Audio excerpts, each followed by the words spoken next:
Naglipat ang eksena sa hukbo ng anino ni Jinwoo na mahusay na nilipol ang mga halimaw sa loob ng isang piitan. Namangha si Jinho at tinanong si Jinwoo kung ano ang nangyayari. Naalala ni Jinwoo na ito ang unang pagkakataon na ipinakita niya ang kakayahang ito kay Jinho, kaya kalmado niyang ipinaliwanag na isa ito sa kanyang mga natatanging kasanayan. Bagamat naguguluhan pa rin, nagtanong pa si Jinho. Inamin ni Jinwoo na medyo komplikado ang paliwanag, ngunit pagkatapos mapuksa ang mga halimaw, sinimulan ng kanyang mga sundalo ang pagmimina ng mana crystals. Habang pinagmamasdan ng eksena, hindi makapaniwala si Jinho at napagtanto niyang tila wala siyang maiaambag. Samantala, sa ibang piitan, isang pangkat ng mga mangangaso ang tila nag-aalangan sa isa sa kanilang kasamahan na sa tingin nila ay isang halimaw. Sinubukan ng mangangaso na makipag-ugnayan, ngunit nagkaroon ng hadlang sa wika. Bagamat limitado ang kanyang kaalaman sa Ingles, naipahayag niya na siya ay tao at nais lamang niyang makauwi. Nagpalit ang eksena kina Jinho at Jinwoo na nagdiriwang ng pagkumpleto ng kanilang 19 na misyon, gaya ng kanilang orihinal na plano.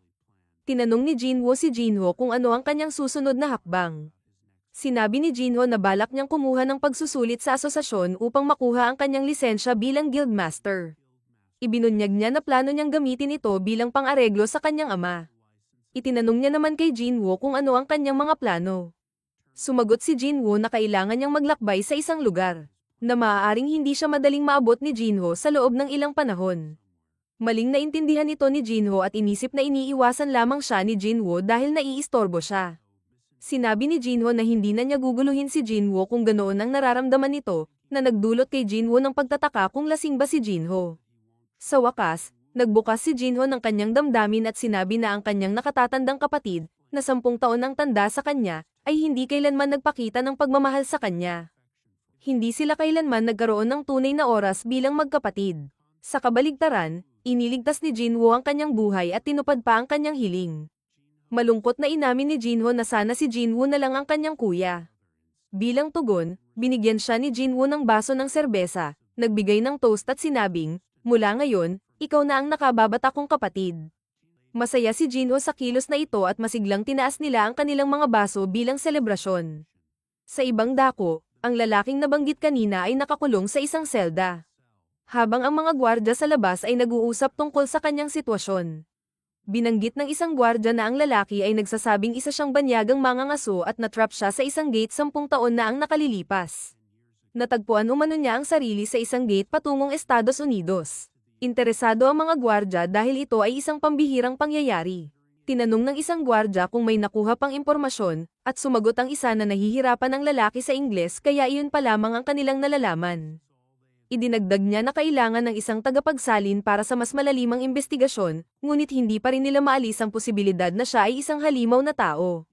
Napagdesisyonan nilang humingi ng tulong mula sa isang S-rank na mangangaso na kababayan ng lalaki.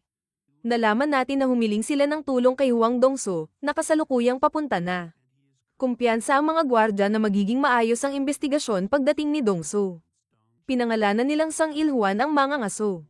Samantala, inihahanda ni Jinwoo ang kanyang pag-alis mula sa bahay, ipinapalam sa kanyang kapatid na si Gina na mawawala siya ng 1 linggo. Sinabi ni Gina na abala siya kamakailan, kakauwi lang mula sa trabaho. Ipinaliwanag ni Jinwoo na marami siyang kailangang asikasuhin. Biniro siya ni Gina kung sino ang kasama niya sa biyahe, at sagot ni Jinwoo na isang kaibigan lamang.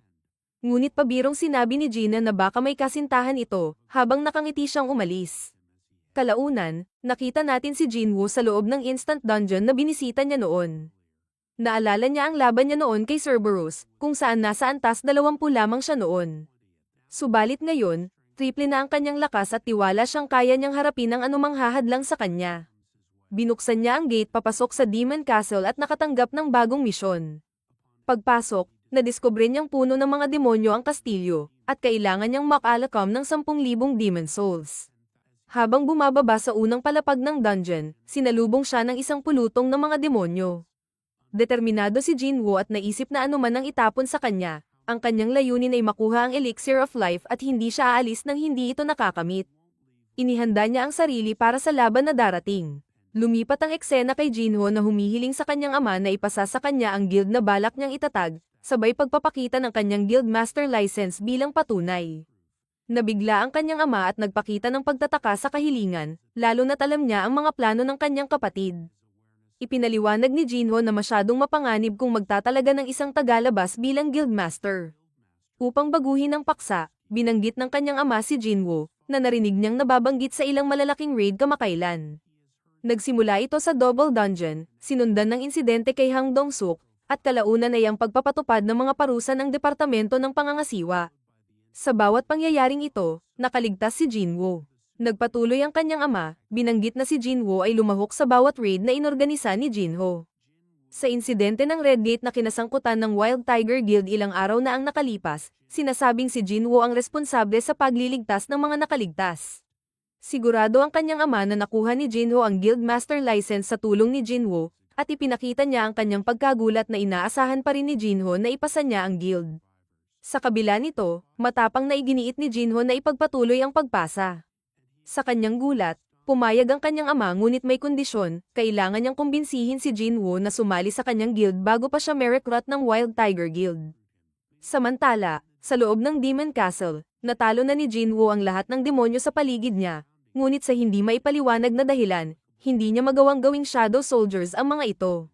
Nanghihinayang siya, dahil napakaraming demonyo sa lugar. Nakuha niya ang isang item na tinatawag na entry permit, na nagbibigay sa kanya ng access sa ikalawang palapag ng dungeon.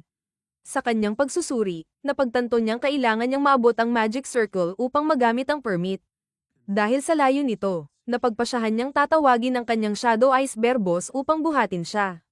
Habang sinusubukan nilang makalabas, hinarang sila ng isang grupo ng mga demonyo, ngunit mabilis itong dinaanan ng Ice Bear, na walang kahirap-hirap na winasak ang mga ito.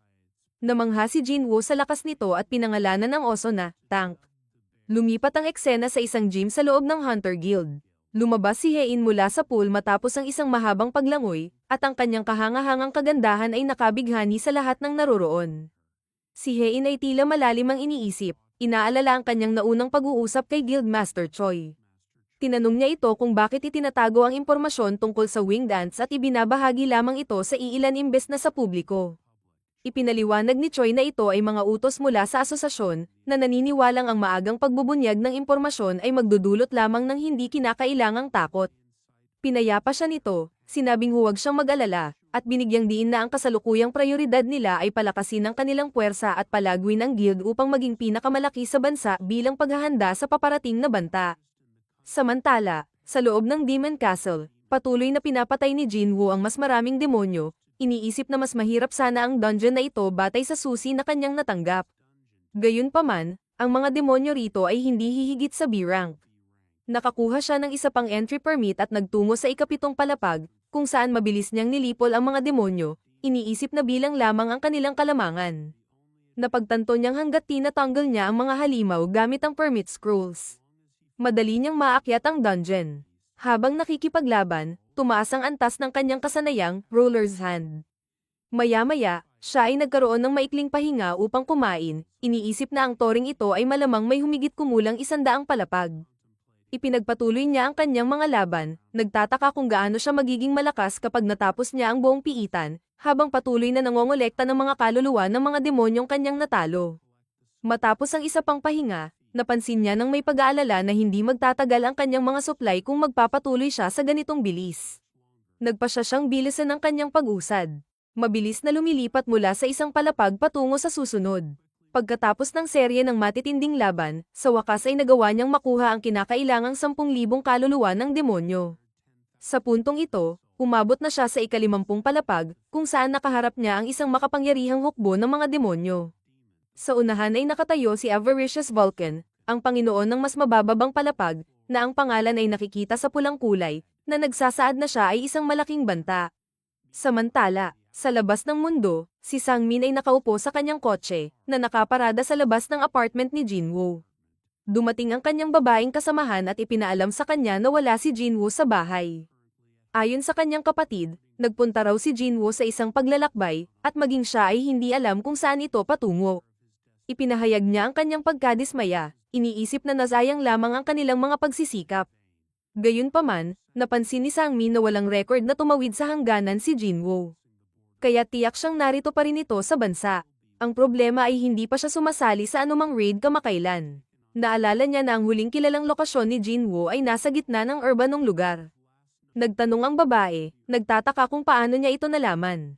Sumagot siya na bahagi lamang ito ng kanyang trabaho, at iniisip kung nasaan si Jinwoo sa mga sandaling iyon. Balik sa kastilyo ng demonyo, inutusan ni Jinwoo ang kanyang hukbong anino na labanan ang mga mas mababang demonyo habang siya naman ay nakatutok sa pinuno. Sumabak ang hukbong anino sa labanan, at madaling pinutol ni Igris ang mga halimaw. Napansin ni Jinwoo na sa pamamagitan ng pagpapalakas ng kanyang talino, ang kanyang kapasidad at paggamit ng mana ay lubos na bumuti, na nagpapahintulot sa kanya na gamitin ang kanyang hukbong anino ng mas epektibo. Habang pinagmamasdan niya ang pinuno na nananatiling walang galaw, nag-isip siya kung dapat siyang unang umatake. Ngunit bago pa siya makakilos, biglang umatake ang pinuno sa kanyang hukbo. Sa galit, sumuntok si Jinwoo at napalipad ang pinuno. Maging siya ay nagulat sa lakas ng kanyang suntok, na pagtanto niyang maaaring nasobrahan niya ang pamumuhunan sa kanyang lakas. Inilabas ng pinuno ang isang kakayahan na katulad ng kay Cerberus, pinalakas ang sarili, at muling sumugod kay Jinwoo nang may matinding galit. Gayunpaman, tinawag ni Jinwoo ang bakal na kalasag upang ipagtanggol ang sarili. Patuloy na sumalakay ang pinuno, ngunit nanatiling matibay ang kalasag ni Jinwoo. Sinamantala niya ang pagkakataon at tumalon patungo sa pinuno upang lumaban, ngunit nagkontra-atake ito, na nagpilit kay Jinwoo na iwasan ang atake gamit ang kanyang pinahusay na kakayahang kamay ng tagapamahala. Di nagtagal, napagtanto ni Jinwoo na kayang hulaan ng halimaw ang kanyang mga galaw. Alam niyang kailangang bawasan ang galaw nito, kaya umatras siya habang iniisip ang susunod na hakbang. Napansin niya ang isang wasak na gusali malapit sa kanya. Umaakyat siya sa tuktok nito. Lumayo sa abot ng pinuno, at sa tamang tiyempo, pinutol niya ito. Matapos ang tagumpay, nakatanggap siya ng isang piraso ng puno ng mundo bilang gantimpala. Samantala, dumating si Dongso upang imbestigahan si Ilhwan. Sinabi niyang ito ang unang pagkakataon na nakakita siya ng humanoid na halimaw. Nilinaw ni Ilhwan na siya ay tao. Naiinis si Dongso at sinabihang manahimik maliban kung may tanong siya, ngunit tumanggi si Ilhwan at sa halip ay nagtanong kung gaano karami ang tunay na nalalaman ng mga tao tungkol sa mga gate at halimaw. Sa pagkalito, sumagot si Dongso na ang mga gate at halimaw ay mga palatandaan lamang, at ang pinakakakilakilabot na puwersa ay sa wakas ay nagising na. Nagtanong si Dongso kung ano ang ibig niyang sabihin, ngunit sinabi lamang ni Ilhwan na ito ang pinakamalalang sakunang dumating sa kanila. Ang pangunahing layunin niya ay pigilan ang napipintong kapahamakan. Tinawanan ni Dongso ang kanyang pahayag at tinanong kung nauunawaan ba nito kung gaano karaming hunters ang umiiral sa mundo. Sumagot si Ellen na, sa kabila ng napakaraming hunters, marami sa kanila ang magiging walang laban sa puwersang ito at sa huli ay malalamon lamang. Habang siya ay patuloy na nagsasalita, tiningnan ni Dongso ang file ni Ilhwan at napansin niyang mayroon nitong asawa at 2 anak. Tinanong niya kung naaalala pa ni Ilhwan ang pangalan ng kanyang anak. Sumagot ito na ang kanyang anak ay si Jinwoo. Nang marinig ang pangalan, binalot si Dongso ng isang nakakatakot na aura, at sa malamig na tinig. Sinabi niyang patay na si Jinwoo. Pinakawalan niya ang kanyang enerhiya at binalaan si Ilhwan na magkikita silang muli sa impyerno. Hindi nagpapatalo, pinalabas din ni Ilhwan ang kanyang kapangyarihan bilang tugon. Samantala, sa kastilyo ng mga demonyo, nakikipaglaban si Jinwoo sa isa pang boss sa ika-75 na palapag. Gayunpaman, naging isang panig lamang ang labanan dahil nalapitan niya ang boss at natalo ito sa isang bagsak na atake. Matapos talunin ng boss, nakakuha si Jinwoo ng ilang antas. Samantala, sa isang kulungan sa Amerika, ang gusaling kinalalagyan ni Dongso at Ilhwan ay nawasak na lamang. Pinag-usapan ng mga gwardya na ito ang unang pagkakataong nasaksihan nila ang laban sa pagitan ng mga S-rank na bayani. Nagpahayag sila ng ginhawa na mabilis na natalo ni Ilhwan si Dongso, dahil kung hindi ay maaaring nagdulot ito ng matinding pagkasira. Balik sa kastilyo ng mga demonyo, sa wakas ay naubusan ng pagkain si Jinwoo at napagtanto niyang dito na muna nagtatapos ang kanyang paglalakbay. Sinuri niya ang kanyang kasalukuyang estado at nalaman niyang nasa ika-75 na palapag pa lamang siya, kaya't may natitira pang 25. Tiningnan niya ang mga nakuha niyang gamit at nasiyahan sa mga gantimpala. Isinuot niya ang kwintas na nakuha niya mula sa huling boss, pati na rin ang hakon na nakuha niya dati. Nang pagsamahin niya ang mga ito bilang bahagi ng kanyang armor, napansin niya ang malaking pagtaas ng kanyang stats, nadagdagan ito ng 5 puntos. Mas lalong naging interesado si Jinwoo nang mapansin niya sa kanyang equipment window na kailangan pa niya ng isa pang item upang makumpleto ang set. Tiwala siyang may isa pang boss level na halimaw na nagkukubli sa loob ng piitang ito. Nabanggit din niya na nakakuha siya ng isang avaricious glass, na bagamat walang halaga para sa kanya, ay kayang doblehin ang lakas ng kanyang mga sundalong may mahika kung ibibigay niya ito sa kanila. Pagkatapos, isiniwalat niyang nakakuha siya ng isang cursed random loot box mula sa misyon na mangolekta ng 10,000 kaluluwa ng demonyo. Binuksan niya ang kahon at nakahanap ng isang susi sa loob. Ngunit wala pang detalyadong impormasyon tungkol dito. Malalaman lamang ang layunin ng susi kapag natugunan na niya ang ilang partikular na kondisyon. Alam ni Jinwoo na malaki ang halaga ng mga gantimpalang ito, ngunit hindi ito ang pangunahing dahilan kung bakit siya narito. Lumipat siya ng focus at sinabi niyang hawak na niya ngayon ang World Tree Fragment at ang Echo Forest Water. Sa pagkakaroon ng 2 sa 3 kinakailangang materyales para sa Elixir of Life, kailangan na lamang niya ang isa pa upang mailigtas ang kanyang ina. Pinagpasyahan niyang bumalik muli upang tapusin ang koleksyon. Matapos dumaan sa portal kung saan siya lumitaw, maingat na sinuri ni Jinwoo ang kanyang inventaryo. Doon, natagpuan niya ang 2 mahalagang sangkap na kinakailangan upang malikha ang maalamat na Elixir of Life. Ngayon, ang tanging natitirang sangkap na kailangan ay ang dalisay na dugo ng Haring Demonyo. Gayunpaman, ang pagkuha ng bihirang bagay na ito ay nangangailangan ng masusing paghahanda. Matapos ang kanyang matinding paglalakbay sa mapanganib na kastilyo ng demonyo, malaki ang naiangat ni Jinwoo sa kanyang kakayahan at nakakuha ng ilang antas. Ngunit sa kabila ng kanyang pag-unlad, siya pa rin ay opisyal na itinuturing na isang E-rank na hunter, kaya't hindi siya pinapayagang magsagawa ng mas mahihirap na misyon. Determinado siyang lampasan ang limitasyong ito, kaya't nagpa siya si Jinwoo na muling ipasuri ang kanyang ranggo kinabukasan sa punong tanggapan ng Hunter Association. Samantala, sabik na hinihintay ni Hyun Kichol ang mga pagsusuri para sa araw na iyon, na iniisip kung anong talento ang maaaring lumitaw. Napansin niya ang isang lalaking nakasuot ng natatanging kulay lilang damit sa hanay ng mga kandidato. Bagaman siya ay isang E-rank ayon sa talaan, pinaghihinalaan ni Kichol na siya ay maaaring isang C-rank ng palihim. Habang tinutuloy ni Kichol ang pagsusuri sa susunod na kandidato, nagulat siya sa isang hindi inaasahang revelasyon. Sa gulat ng kanyang nakita, agad niyang tinawagan si Baekhyuno, ang kanyang nakatataas, upang ipaalam na naruroon si Jinwoo at malapit nang sumailalim sa muling pagsusuri ng ranggo. Dahil sa nakakagulat na balita, nagmamadaling pumunta si Baek sa lugar. Samantala, narinig ni Jinwoo ang lalaking nakasuot ng lilang damit na sinusubukang pakalmeyan ng isang kandidato, sinasabing, ayon sa kanyang narinig, madali lamang ang proseso ng pagsusuri. Ipinagtapat ng isang kandidato, na puno ng desperasyon, na kailangan niyang maging hunter upang maibalik ang kanyang asawang babae at anak na iniwan siya. Sa kalmadong kilos, ipinaliwanag ng lalaking nakasuot ng lilang damit na hanggat nakakamit ang D-rank o mas mataas pa, bibigyan sila ng imbitasyon ng guild na magbibigay ng matatag na kabuhayan. Binigyang diin niya na kung mananatili sa E-rank, halos imposible ang magkaroon ng maayos na kabuhayan. Habang pinakikinggan ng usapan, napaisip si Jinwoo sa pagiging ironic ng kanyang sitwasyon.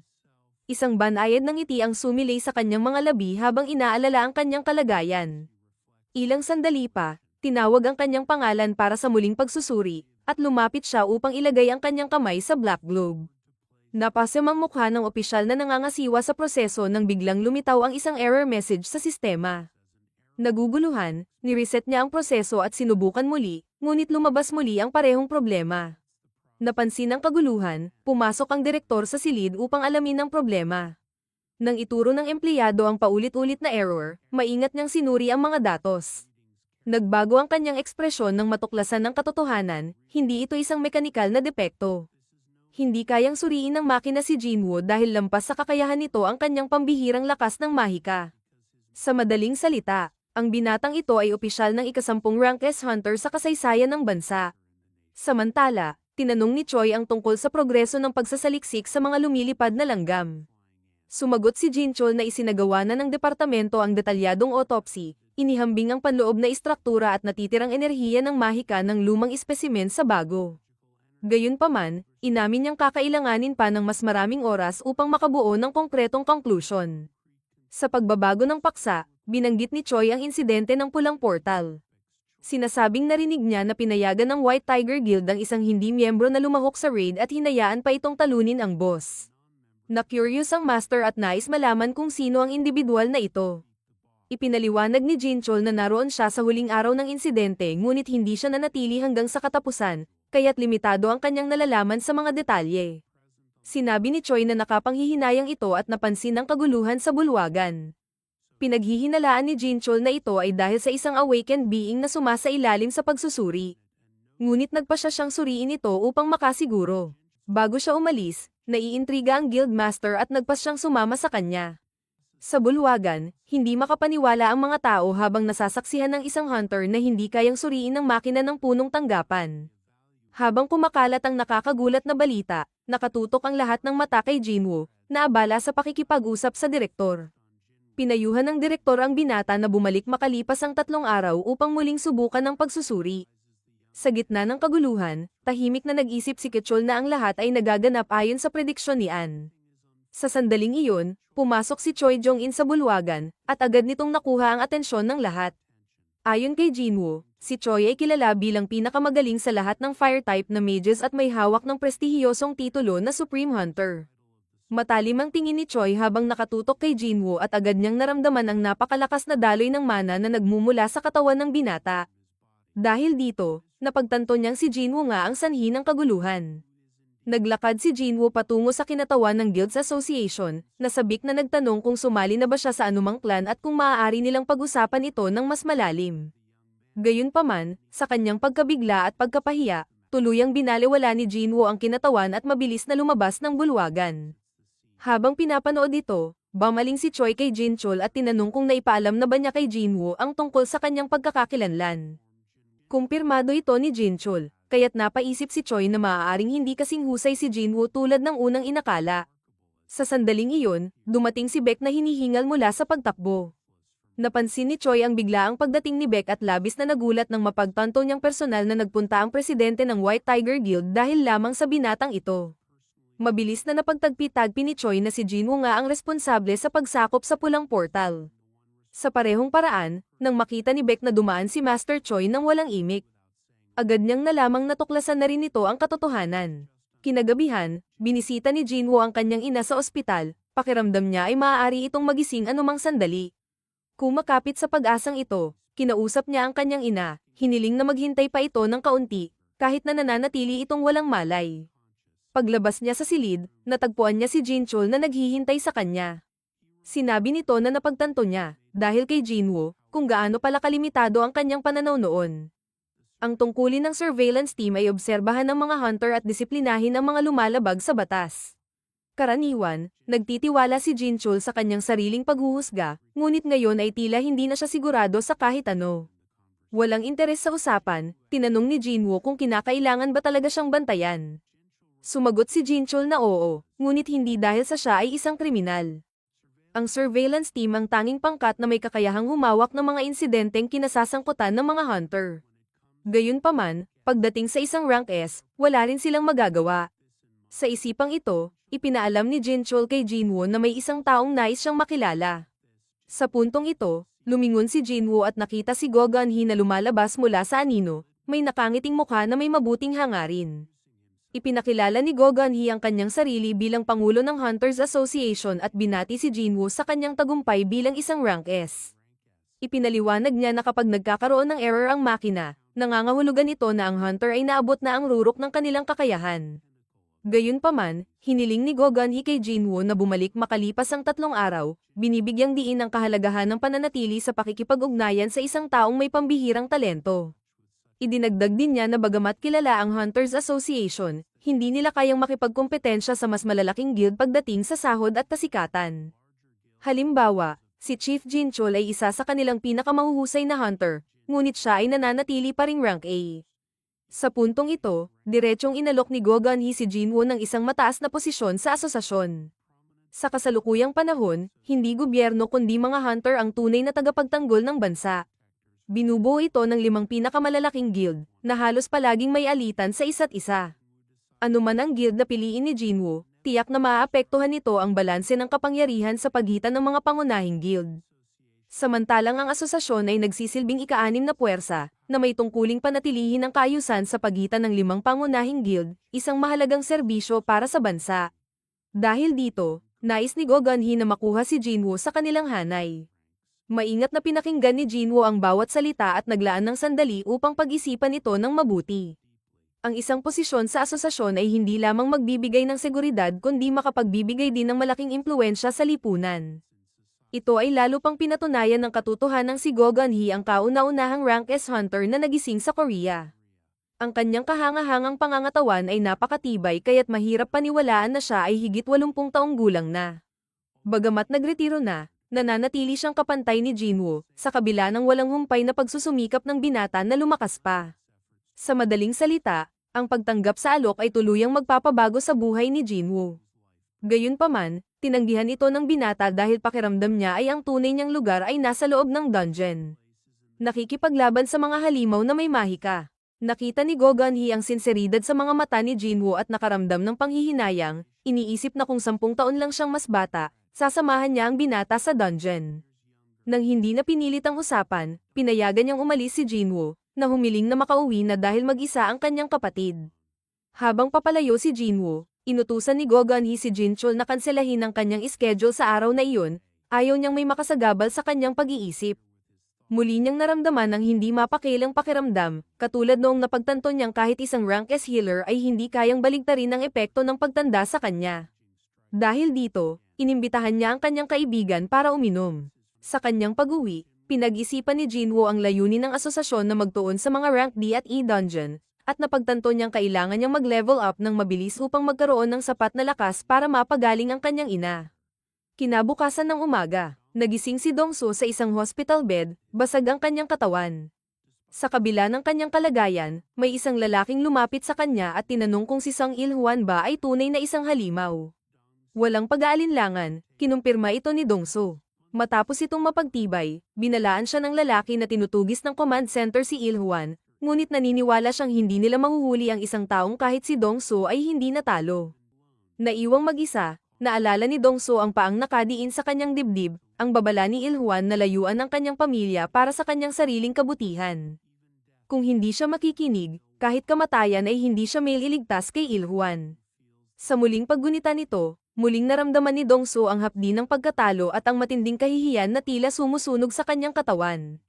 Determinado si Jinwoo na muling harapin ang lalaki at nagpasya siyang ihanda ang kanyang sarili gamit ang tamang mga kagamitan. Isa sa mga ito ay isang artifact, isang kagamitan na napakabihira at napakalakas kaya't walang ordinaryong artisan ang makakalikha nito.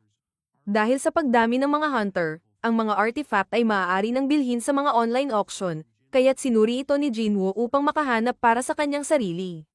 Ang problema, gayunpaman, ay napakamahal ng mga ito, at lampas sa kakayahan ng karamihan na makabili. Dahil kailangan niya ng mas magandang kagamitan para sa kanyang pagbabalik sa Demon Castle, pinag-isipan niyang ibenta ang Orb of Avarice. Gayunpaman, ang pagkakaroon ng ganoong makapangyarihang bagay sa kamay ng isang E-rank hunter ay maaaring magdulot ng hinala kung paano niya ito nakuha. Habang iniisip ito, napansin ni Jinwoo ang isang grupo ng mga manero na naghahanap ng hunter para sa isang E-rank raid. Samantala, sinuri ni Go Gun-hee ang mga datos ni Jinwoo mula 4 na taon na ang nakalipas, kung kailan ibang-iba pa ang kanyang hitsura. Dahil dito, nagtataka ang Pangulo kung pinik ba ni Jinwoo ang kanyang ranggo. Ngunit iginiit ni Jinchul na maraming record ang nagpapakita ng kanyang mga malulubhang pinsala noon, kaya't mahirap paniwala ang ginawa lang niya ito. Sa kabila ng mga pagsubok, balanseng pinamamahalaan ni Jinwoo ang pangangalaga sa kanyang ina na walang malay at ang pag-aaral ng kanyang kapatid. Sinabi ni Go na bihira na ang ganitong dedikasyon sa mga kabataan ngayon. Habang ni-review ang talaan ni Jinwoo, nalaman ni Jinchul na sumali ito sa isang mining team para sa isang raid. Napansin naman ni Gun-hee na mahirap hulaan ang mga kilos ng binata. Sa kanyang pagdating sa trabaho, tinanong siya ng boss kung siya ay isang E-rank, at kinumpirma ito ni Jinwoo. Tinanong din kung may karanasan na siya sa pagmimina. Ngunit sagot niya ay wala pa. Inakala ng boss na isa siyang combat-focused hunter kaya't hindi siya nababahala sa pisikal na kakayahan nito. Pinalakas ng boss ang kanyang loob, sinasabing maraming katulad ni Jinwoo at magiging maayos ang lahat. Pagkaalis nito, pinag-isipan ni Jinwoo ang mas komplikadong mga raid na nangangailangan ng espesyalisasyon. Halimbawa, ang attack team ang humaharap sa mga halimaw, ang mining team ang kumukuha ng mana crystals, at ang collection team ang nag-aalis ng mga bangkay ng halimaw. Sa kabila ng dami ng kalahok, naniniwala siyang sulit ang panganib dahil sa malaking kita, kahit na nagtataglay ng mga di kayang isiping panganib ang high-level dungeons. Habang umaalingaw-ngaw ang isang malakas na Eitangal mula sa loob ng kuweba, mabilis na nagsummon si Choi ng isang makapangyarihang fireball na tumupok sa dambuhalang mga halimaw sa kanyang harapan. Inutusan niya ang mga tank na gampanan ng kanilang tungkulin, at mabilis namang bumuo ng protection ang mga shield hunter sa paligid niya. Isang fireball ang tumama, ngunit agad itong napigilan ng pinagsamang spell ng mga tagapagdala ng kalasag. Sa ganitong paraan, itinuloy nila ang paglusob sa kailaliman ng dungeon. Habang naririnig ni Jinwoo ang pag-alis ng attack team, napagtanto niyang lahat ng halimaw ay napuksa na maliban sa boss.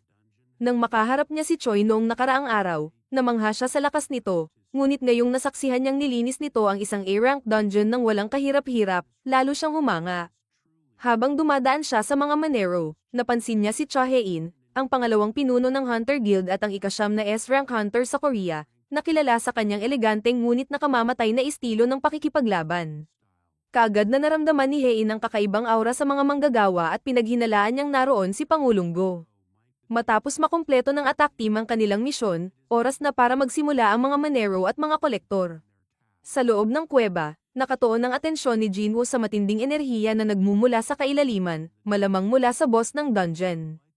Pakiramdam niya, mas malakas ito kaysa kay Vulcan at Metis sa Demon Castle. Habang nararamdaman ang matinding aura, sabik si Jinwoo na sumulong at subukan ang lakas ng nilalang na ito. Sa kabilang banda, narinig niyang nililibak ng ilang Manero ang isang E-rank na baguhan, na nagpapaalala sa kanya kung paano madalas hindi pinapansin ang mga mabababang ranggo. Nang bumangga sa kanya ang isang Manero at sinubukang harapin siya, agad na umurong ang lalaki nang makita ang matinding mana na nagmumula sa mga mata ni Jinwoo. Habang nagtatrabaho siya, napansin ng kanyang mga kasamahan ang kanyang lakas, na tila hindi tugma sa kanyang mababang ranggo. Gayunpaman, itinuring nila ito bilang isang biyaya para sa mining team. Sa oras ng tanghalian, habang umaalis ang lahat, sinamantala ni Jinwoo ang pagkakataon upang lihim na pumunta sa silid ng boss. Alam niyang kung mapapatay niya ito, magsasara ang portal, na magiging malaking kawalan para sa guild. Ngunit hindi ibig sabihin nito na hindi siya maaaring makapagsimula ng ilang pag-atake sa halimaw. Habang papunta siya, biglang lumitaw si Cha Hae-in, may hawak na panyo sa ilong, at tinanong siya kung ano ang ginagawa niya roon.